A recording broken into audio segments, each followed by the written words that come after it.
कल खेल में हम हो ना हो, गर्दिश में तारे रहेंगे सदा। भूलेंगे हम, भूलेंगे वो, पर हम तुम्हारे रहेंगे सदा। The show must go on.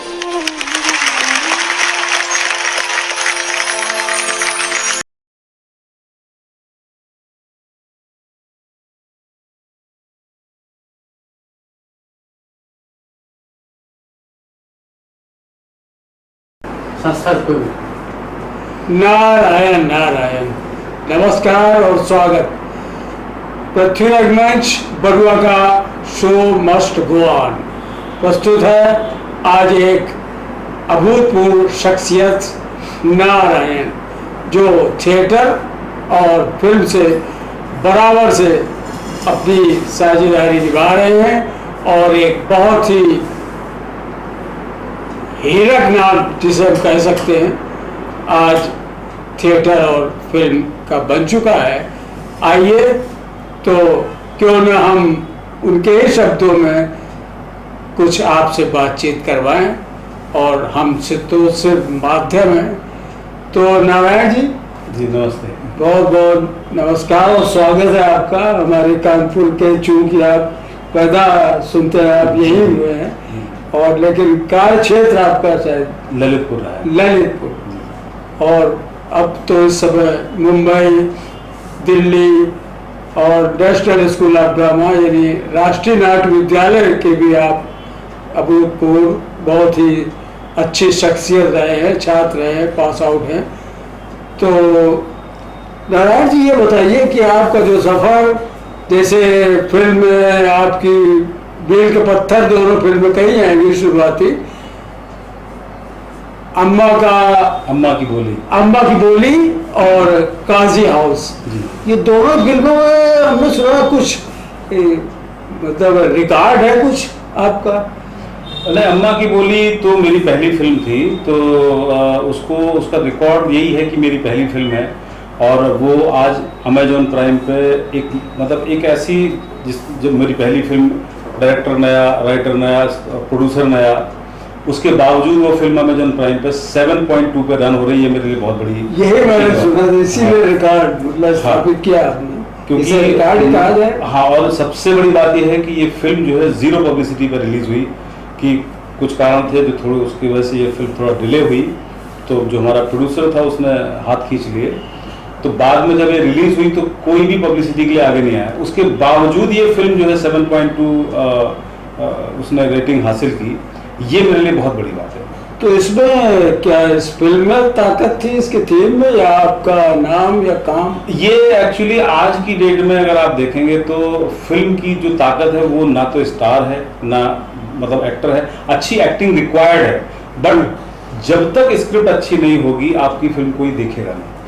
चाहे आप किसी भी एक्टर को ले आओ, अच्छे से अच्छे एक्टर को ले आओ, तो आज की जो यूएसपी है वो आपकी स्क्रिप्ट ही है। तो उसकी स्क्रिप्ट बहुत अच्छी थी, लोगों को पसंद आई। फिर उसमें संजय मिश्रा जैसे लोगों ने काम किया, हमारे रतन भैया जी भी उसमें थे, संजय मिश्रा, श्री रतन राठौर जी, ये तो हमारे साथ ही उन्होंने नाट्य जीवन की शुरुआत की। हाँ, उसमें बहुत ही अच्छे एक्टर हैं, बहुत अच्छे इंसान भी। बिल्कुल बिल्कुल बिल्कुल, मेरे तो बड़े भाई हैं वो। अच्छा। तो उसमें संजय मिश्रा से लेके एनएसडी के जितने धुरंधर कलाकार थे सारे भरे पड़े। अच्छा। उसमें जाकिर हुसैन है, गोविंद नामदेव है, मानीश शिवपुरी है, अपना संजय मिश्रा है, ये सब ये पांचों भाई थे। और उसके बीच में अपनी लखनऊ की थी अपना फर्रुख जफर। उन्होंने इतना कमाल का काम किया है कि वो फिल्म कहते हैं ना, माउथ पब्लिसिटी से आगे आगे आगे आगे आगे चलती चली गई, किसी पब्लिसिटी की कोई ज़रूरत नहीं पड़ी। तो इससे ये मुझे एहसास हो गया कि अगर आपकी चीज़ अच्छी है तो आपको पब्लिसिटी जैसे चीज़ों में पैसा बर्बाद करने की ज़रूरत नहीं है, वो अपने आप निकल के बाहर आएगी। तो ये किस सन की बात है? ये अभी की बात है, ये 2020 में रिलीज हुई है और अभी भी अमेजॉन प्राइम पे है। कोई भी इसको लोकेशन क्या रही? लोकेशन मैंने हरदा में शूट की इसको। अच्छा। ये एमपी में भोपाल से थोड़ा सा आगे एक जगह है हरदा, तो वहाँ शूट। कहानी की मांग के? हाँ, एक्चुअली मेरी पैदाइश जरूर कानपुर में हुई, लेकिन मेरा जो पालन पोषण या कह लीजिए मेरा जो बचपन है वो बुंदेलखंड में बीता है, ललितपुर। तो मेरे अंदर जो खून में जो बसा है वो बुंदेलखंड बसा हुआ है, बुंदेली भाषा, बुंदेली कल्चर, जितनी भी तमाम बुंदेली कहानियां हैं वो, तो ये कहानी भी कहीं ना कहीं बुंदेलखंड की ही कुछ जगहों से चुराई हुई है मैंने। जो आजकल जो घटनाएं होती हैं, कहते हैं ना कि राइटर जो है वो आम लाइफ से ही घटनाएं चुराता है, तो उन्हीं को चुरा चुरा के मैंने इसको लिखा। और लिखने के बाद में जब बनाया तो मुझे लगा कि यार इसको अगर हम बुंदेली परिवेश से कहीं बाहर ले जाएंगे तो अन्याय हो जाएगा। तो इसीलिए मैंने अब चूंकि मेरे लिए जो अप्रोचिंग जगह थी वो हरदा बहुत अप्रोप्रिएट थी, क्योंकि बॉम्बे से किसी को बुलाना, ओवरनाइट में अपना हरदा पहुंच गया, शूट किया, वापस और कहीं जाना तो इसलिए संभव नहीं हुआ कि हवाई जहाज की सुविधा है नहीं पूरे बुंदेलखंड में। भोपाल भी आते हैं तो भोपाल से काफ़ी लंबा सफ़र है। हरदा ये है कि अपना शाम को बैठे, सुबह उतर गए, दिन भर शूट किया और शाम को निकल गए।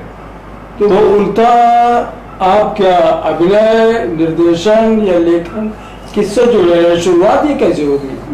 मतलब इस मामले में थोड़ा सा मुझे खुद कन्फ्यूजन होता है कभी कभी। अच्छा। कि मैं लाइटिंग से जुड़ा हुआ हूँ, लाइटिंग, स्टेज लाइटिंग, और स्टेज लाइटिंग में मैंने ऊपर वाले की कृपा से मैंने पूरा विश्व जो है वो एक बार नहीं कई बार घूमा है लाइट डिज़ाइनिंग के लिए।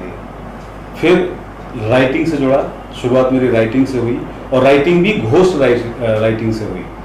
मैंने बहुत बड़े बड़े सीरियल में नाम नहीं बताऊंगा क्योंकि एज ए घोस्ट राइटिंग मैंने काम किया। नाम किसी और हाँ, का, नाम किसी और का, तो काम आपका। हाँ। उसके बाद एक सीरियल आया था CNB जी पे, उससे मेरा नाम जाना शुरू हुआ एज ए राइटर।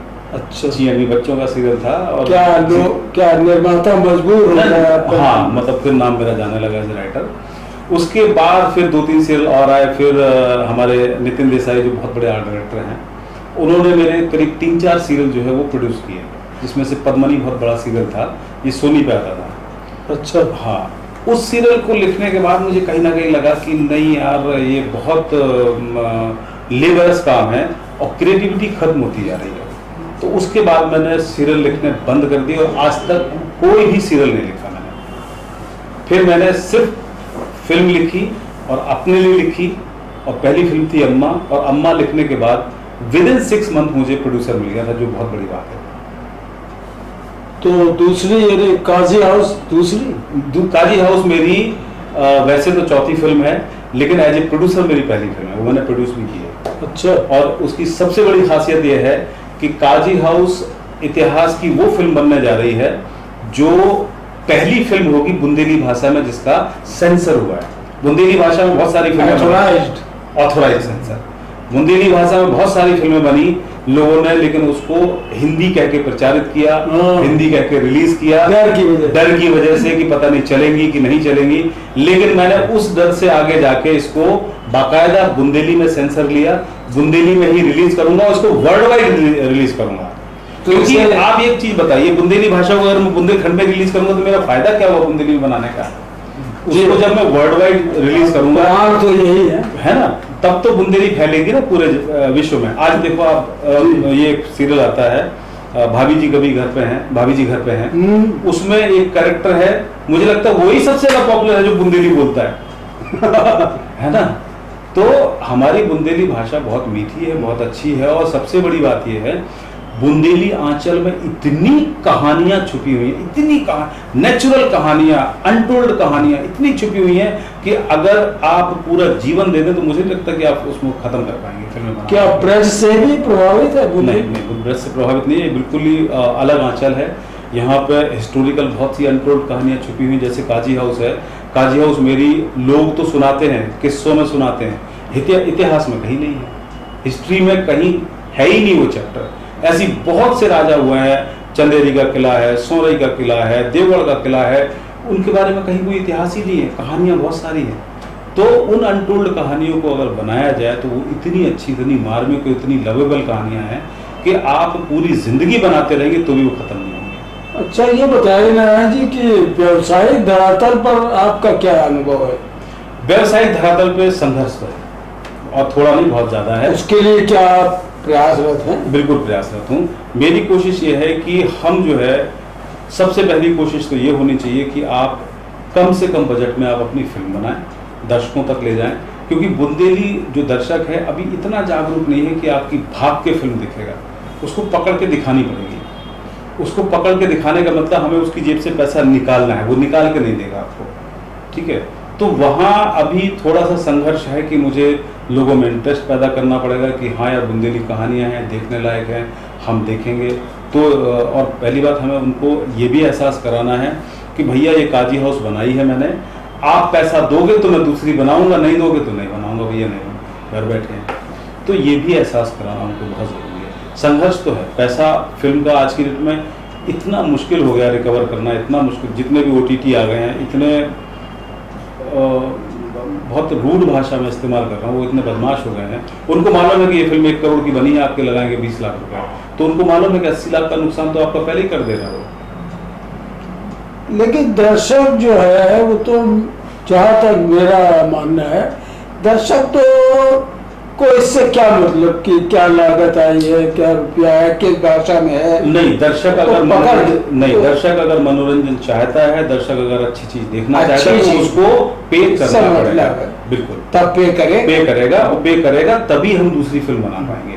लेकिन हमारी भी कोशिश ये होनी चाहिए कि हम अच्छी फिल्म बनाएं, ये नहीं कि हम जो है उसको अच्छी लगे, बिल्कुल ये नहीं कि हम जैसे पहले बहुत सारी बुंदेली फिल्में बनी, मैं नाम नहीं लेना चाहूंगा, वो इतनी मतलब निम्न स्तरीय थी कि दर्शक गए ही नहीं, देखी ही नहीं उनने फिल्में।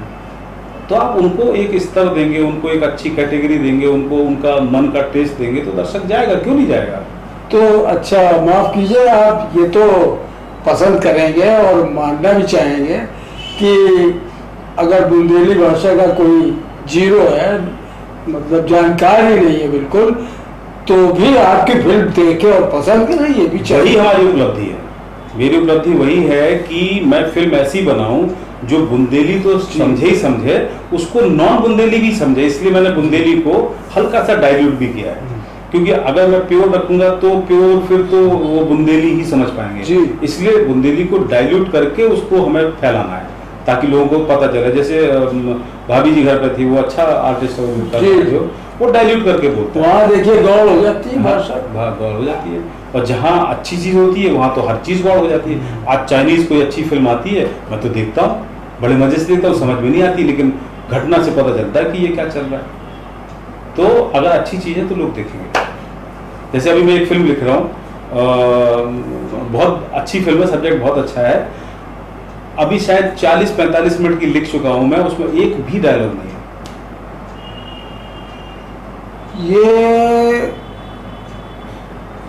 ये प्रेरणा आपको कहां से मिली?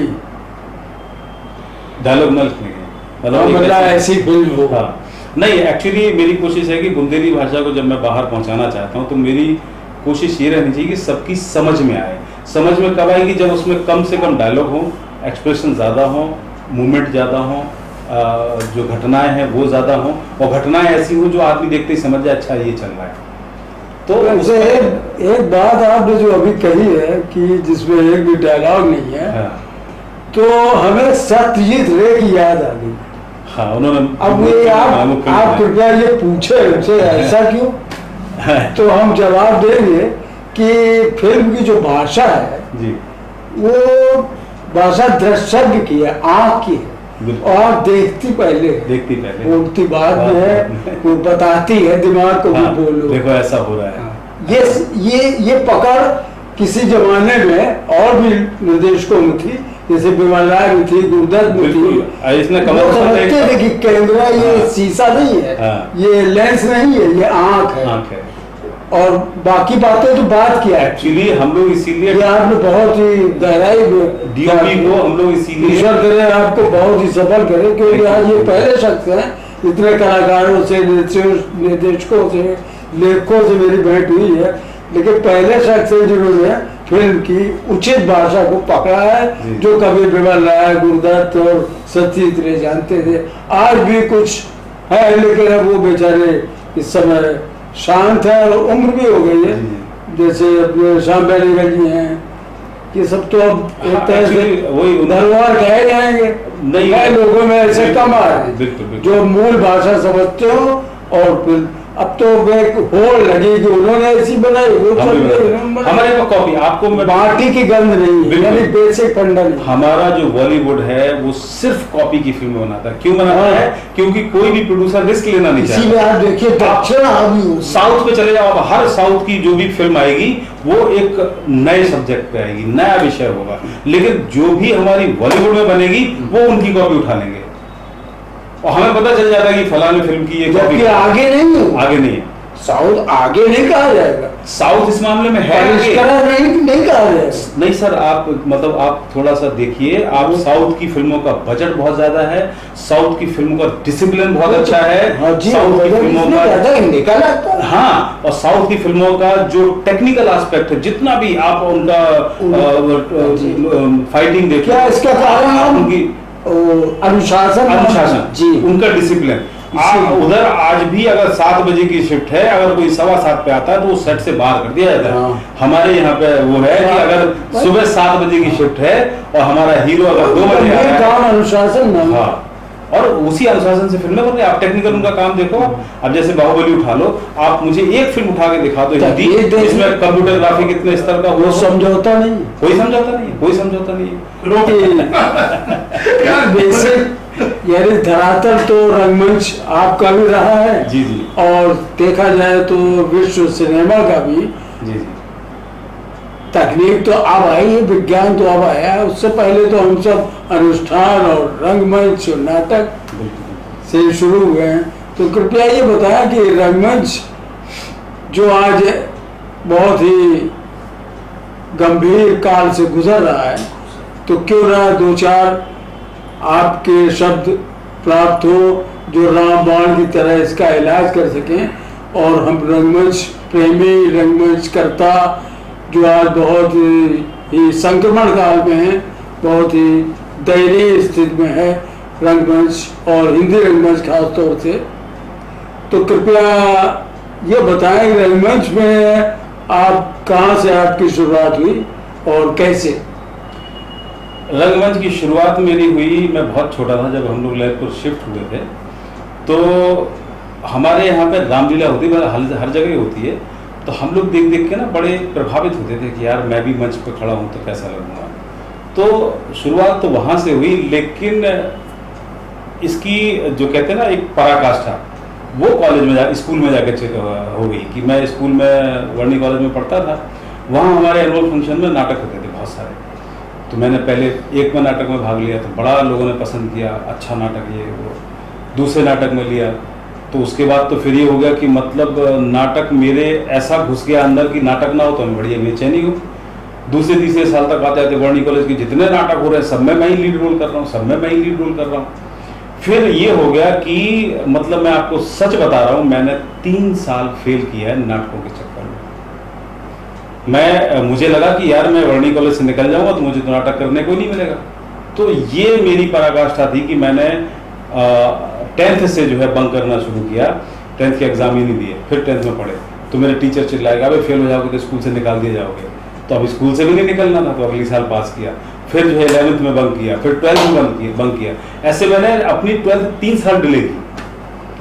फिर उसके बाद फिर जो है अब निकल गए कॉलेज से, तो अब क्या करें, तो वो अब खून में तो घुस चुका था। तो फिर वहाँ से ऑल इंडिया कंपटीशन ज्वाइन करने शुरू किए, तो शिमला का, भिंड का, भिलाई का, पता नहीं ढेरों फेस्टिवल ज्वाइन किए। संस्था बनाई कोई? मेरी अपनी खुद की संस्था थी अभिनय संगम। तो उस संस्था को बना के फिर हमने क्या किया कि जो सिनेमा हॉल थे उन सिनेमा हॉल को बुक करके वहाँ पे हमने थिएटर करना शुरू किया, बाकायदा टिकट से बुक करना शुरू किया। और उस टाइम पे आप विश्वास नहीं मानोगे, सुबह का शो 9 से 12 हम लोग करते थे, मतलब कोई सिनेमा डिस्टर्ब ना हो, तो 9 से 12 करते थे और एक एक टिकट रखते थे 5 रुपए की, जो मुझे लगता है कि 83 और 84 में 5 रुपए बहुत होते थे। पूरा शो हाउसफुल जाता था। शो हाउसफुल जाने के बाद में पब्लिक ऐसे दरवाजा खोल दिया जाता था, उसका पीछे पड़ी जाती थी। मतलब इतना क्रेज था नाटकों का ललितपुर में। इस मामले में मैं मानता हूँ कि पब्लिक का फिर एनएसडी का सफर। उसके बाद में जब वो भी हो गया तो अब आया कि अब क्या करें, 88 आ गया। तो ये हुआ कि राजा बुंदेला से एक बार मेरी मुलाकात हुई थी उस समय पे। तो उन्होंने थोड़ा सा गाइड किया था कि तुम जाना तो बेटा एनएसडी जाना। तो मैं 95 में फर्स्ट टाइम एनएसडी गया, तो मेरी तो हिम्मत ही नहीं पड़ी कि मैं एनएसडी में घुस जाऊँ। इतना मतलब कहाँ ललितपुर जैसे गांव से जाना और एनएसडी को देखना, 10-10 जो है वहाँ पे गार्ड खड़े हुए हैं, हिम्मत ही नहीं पड़ रही कि अंदर घुस जाएँ। तो मैं वापस आ गया चुपचाप। फिर ये हुआ कि 88 में नहीं यार अब तो नहीं गए तो फिर टाइम निकल जाएगा। तो फिर मैं घर से लड़ा के और फिर मैं दिल्ली चला गया। मेरी बदकिस्मती ये थी कि वहाँ पे 89 जीरो सेशन हो गया उस दिन, उस साल वही नहीं हुआ, टेस्ट ही नहीं हुए। तो अब क्या करें, फिर मुझे 1 साल दिल्ली रुकना पड़ा। फिर 90 में मैंने टेस्ट दिया और अब आप लोगों की जो भी है मेहरबानी, ईश्वर की जो कृपा थी कि 90 में हुआ। एनएसडी में रह के फिर रंगमंच की सेवा के रूप में क्या किया? रंगमंच की सेवा के रूप में यही था कि मैं जितना करके आया था उसके आगे का एक्सटेंशन था एनएसडी, कि उसके आगे हमने सीखा, सारी टेक्निकल चीज़ें सीखी। कौन थे उस समय डायरेक्टर? डायरेक्टर हमारी कीर्ति जैन थी उसमें। अच्छा, कीर्ति जैन थी और उनका मुझे लगता है शायद हम लोग पहला बैच था। उसके बाद फिर आशुतोष राणा का बैच आया, फिर ये अपना 3rd ईयर में हमारा ये अतुल कुलकर्णी उसका बैच आया। तो 3 बैच कीर्ति जैन के अंदर में थे।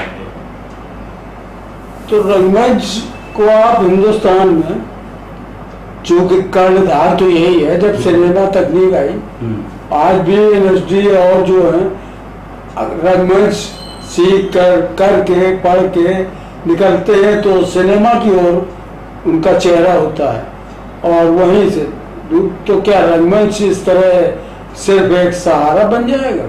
नहीं, ऐसा कुछ नहीं है। क्या ये आगे नहीं बढ़ पाएगा? नहीं, एक्चुअली अगर आपकी कोशिश ईमानदार है तो रंगमंच आपको बहुत हेल्प करता है। उसका रीजन क्या है, आजकल हर आदमी सिर्फ एक ही चीज की हीरो बनना है, एक्टर बनना है, उसके लिए निकलते हैं, वहाँ फ्लॉप हो जाते हैं। आपको पहले अपने अंदर देखो कि आपकी काबिलियत क्या है, आप किस फील्ड में जा सकते हैं, उसको एज ए विशेषज्ञ के रूप में लेके चलें, तो मुझे नहीं लगता कि आप फ्लॉप हो सकते। जैसे एनएसडी से मैं बाहर निकला तो मुझे मालूम था कि मैं फाइनेंशियली इतना स्ट्रांग नहीं हूँ कि मैं एक्टिंग में सर्वाइव कर पाऊंगा। एक्टिंग में सर्वाइव करने के लिए आपको कम से कम 3-4 साल का आपको रहने का, खाने का, आपको इवन अपनी फिजिक का भी ध्यान रखने का पूरा बैकअप हो तो आप चलिए, अदरवाइज आपके लिए वहाँ पे शून्य है। तो मेरा टेक्निकल हैंड बहुत स्ट्रांग था, मैंने लाइटिंग को अपना टेक्निकल हैंड बनाया और लाइटिंग के दम पे आज भी मैंने सर्वाइव किया है। आप विश्वास नहीं मानेंगे, आज लाइटिंग के दम पे मेरा अपना घर है, मेरा अपना ऑफिस है, सब कुछ। फिल्म से तो मैंने कुछ कमाई ही नहीं है, फिल्म से अब जो कुछ होगा वो शुरू होगा कमाना। तो आपने अपनी जो तकनीकी सेवाएं क्या रंगमंच को भी दी? रंगमंच को ही दी, प्रस्तुतियों को? हाँ, रंगमंच को ही दी। मेरा जो लाइट डिजाइन है वो आप उंगली रख दें कि कौन सा टॉप डांसर है जिसके लिए मैंने लाइट डिजाइन नहीं किया है। अदिति मंगलदास, बिरजू महाराज, अपना लीला सैमसंग, जितने भी टॉप डांसर्स हैं सबके लिए, और सब कृपा ऐसी रही कि वो मतलब ये होता है कि यार ये खाली है तो इसको बुलाओ पहले लाइट डिजाइनिंग के लिए। अच्छा, एक बहुत ही, अब मैं एक सवाल आपसे करना चाहता हूँ जो बहुत ही महत्वपूर्ण सवाल है, बहुत ठोस सवाल है कि क्या ये रंगमंच के जितने भी कलाकार हैं, ये तो आप मानते ही कि जो कुछ भी है फिल्म में भी जो भी प्रसार है, पैसा है, सफलताएं हैं, सब है, लेकिन कारण तो यही है रंगमंच सिखाने वाला। तो क्या, लेकिन दूसरी तरफ आपने कहा कि खुद को जाने, रंगमंच से फिल्म से अभिनय नहीं, रंगमंच भी अभिनय ही नहीं है, बिल्कुल वो भी तकनीक है, बिल्कुल तब है आपको अपने अंदर एनालिसिस करना पड़ेगा कि आप क्या बहुत अच्छा, क्योंकि बॉम्बे या फिल्म नगरी या जो भी कह लो वो समुंदर है। यहाँ आपको लगता है कि आप बहुत बड़े हैं। मैं ललितपुर में समझता हूँ अपने आप को, मैं बहुत पढ़ा हूँ, मुझे बहुत थिएटर आता था।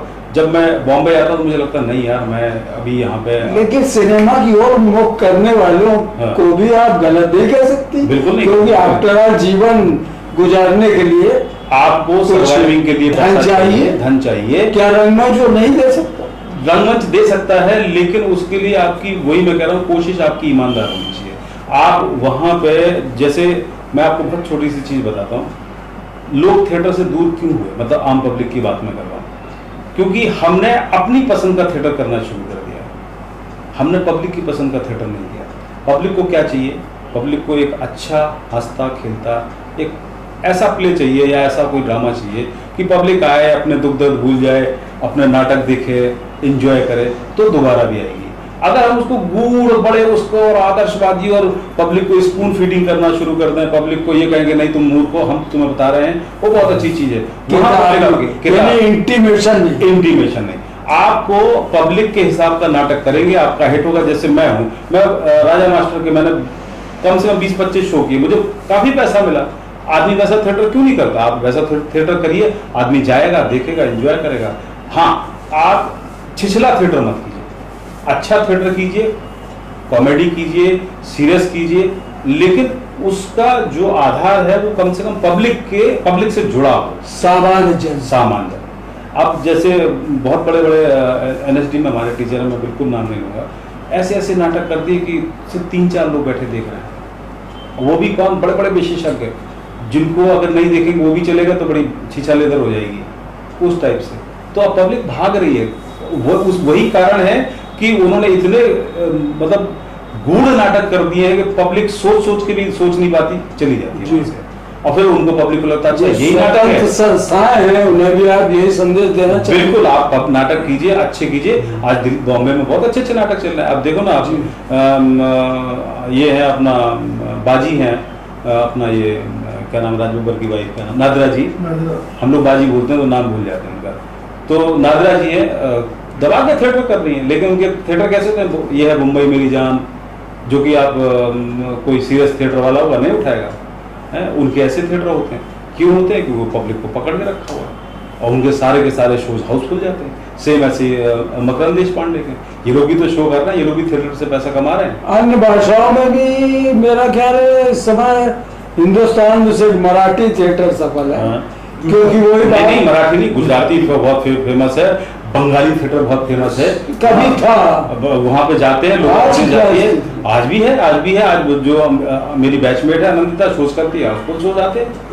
तो कलकत्ता में इसका जिम्मेदार कौन है? जो हिंदी इतनी व्यापक भाषा है जन की, तो भी आप देखिए यहाँ अगर सिर्फ थिएटर के बारे में कोई सोचे कि ये जीवन इससे गुजर जाएगा, तो हम समझते वो भूखों मरने की नौबत आ सकती। बिल्कुल आ सकती है। तो इसके लिए आप और एनएसडी तो कोई प्रयास ऐसा कर नहीं रहे हैं, जो जिम्मेदार संस्थाएं हैं। नहीं, मैं करने जा रहा हूँ और थिएटर पे बहुत अच्छा काम करने जा रहा हूँ। मैंने ललितपुर में एक बड़ा सा प्लॉट लिया है, वहाँ पे अभी मैं एनएसडी की सिलेक्शन कमेटी में भी जाता हूँ। अभी जैसे बनारस की सिलेक्शन कमेटी थी, उसमें मैं गया था, तो वहाँ पे बहुत अच्छे आर्टिस्ट आते हैं। मतलब आपको सिलेक्ट तो केवल 20 ही करने हैं, जिसमें से 5 तो लड़कियाँ निकल जाती हैं, 6 लड़कियाँ निकल जाती हैं। सामान्य जो बचते हैं लड़के, वो मुश्किल से 7 या 8 या 10 लड़के सिलेक्ट होते हैं। उसके बाद 8-10 बहुत अच्छे लड़के बच जाते हैं। तो मेरी कोशिश ये है कि मैं कोई ऐसा इंस्टीट्यूट बनाऊँ, एनएसडी से भी बात चल रही है मेरी, कि मैं जो है उन लड़कों को सिर्फ प्रैक्टिकल की वो दूँ, अपना जो नॉलेज है। आपको हर महीने 4 नाटक करने हैं, 20 का ग्रुप है, 5-5 के 4 ग्रुप बना के उन हर ग्रुप में एक नाटक बांट दिया, उन 4 को लीड रोल करने, बाकी के जो 15 लोग हैं वो उसमें सपोर्टिंग करेंगे। फिर दूसरे 5 का ग्रुप जो है वो लीड रोल करेगा, बाकी के 15 उसमें सपोर्टिंग करेंगे। ऐसे 4 नाटक हर महीने करेंगे, तो उससे एक तो रंगमंच भी थोड़ा सा निकल के आएगा, अच्छे नाटक होंगे। उसके लिए बड़े बड़े डायरेक्टर बुलाऊंगा मैं बाहर से। तो ऐसा कुछ मुझे लगता है कि हर जगह लोग अब शुरू कर सकते हैं। तो एक और आपसे विनती है, कृपया ये जो सिनेमा और रंगमंच का जो भेद है, ये बड़े बड़े भौतिक लेक्चर, इसको कृपया बिठा दें तो ज्यादा अच्छा रहेगा। क्योंकि अंततः सफलता के लिए तो वही है जीवन यापन।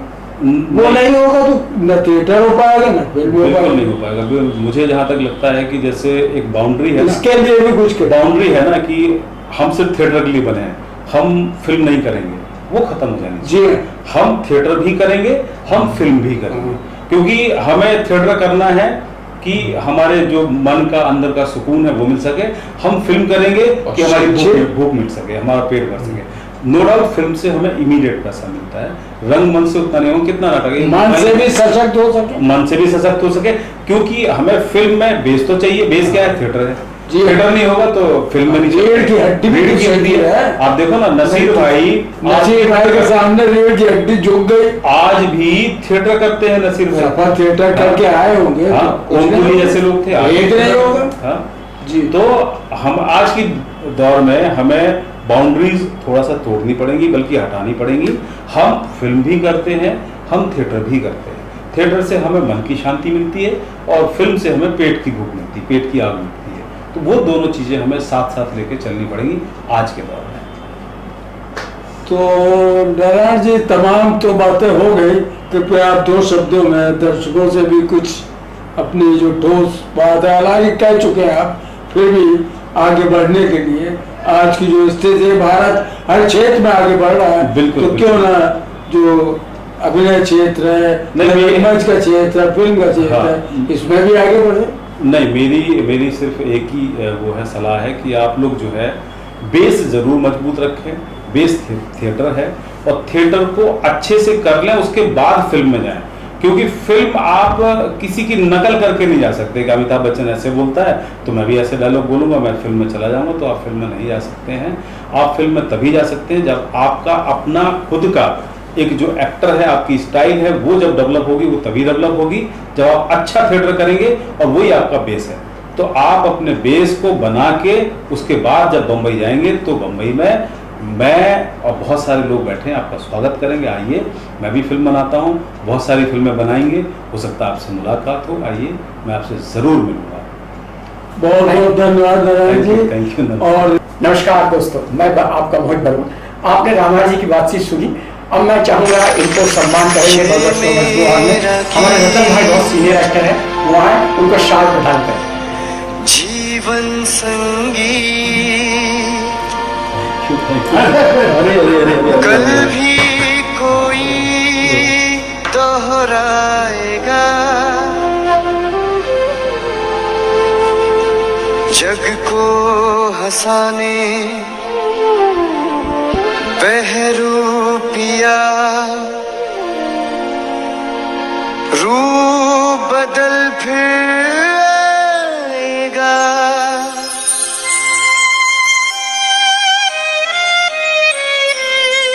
स्वर्ग यहीं नरक यहाँ, इसके सिवा जीना यहाँ मरना यहाँ, इसके सिवा जाना कहाँ।